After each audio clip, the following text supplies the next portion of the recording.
સરપંચશ્રી પરમારના ખેતરમાં મગફળી ઉગી ગઈ, પલળી અને ઉગી ગઈ. ગામના આગેવાનો, સભ્યો અને સરપંચશ્રી જાતે આવીને ખેતરે ખેતરે સર્વે કર્યું.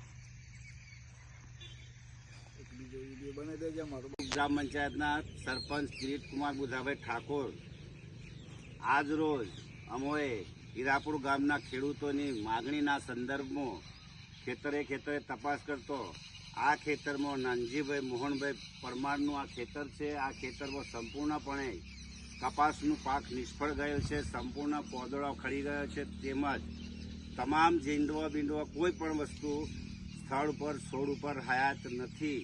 અને આ સંદર્ભે આખા ગામમાં પોચકુવાડા, હીરાપુર બંને ગામમાં ડોગર તેમજ મગફળી અને આ કપાસના પાકનું સંપૂર્ણપણે નિષ્ફળતા આ કમોસમી વરસાદના કારણે થયું છે. તો તે બદલ અમારી ગામજનોની વિનંતીના સંદર્ભમાં અમારા હીરાપુર ગ્રામ પંચાયતના તમામ તમામ ખેડૂતોને સહાય મળે એ માટે સમાવેશ કરવા માટે અમારી ઠાકોર કિરીટકુમાર બુધાભાઈ પરમારની નમ્ર વિનંતી હોય અને દરેકે સર્વે કરી અને દરેક ખેડૂતને લાભ મળે એવી અમારી ભલામણ અને વિનંતી છે.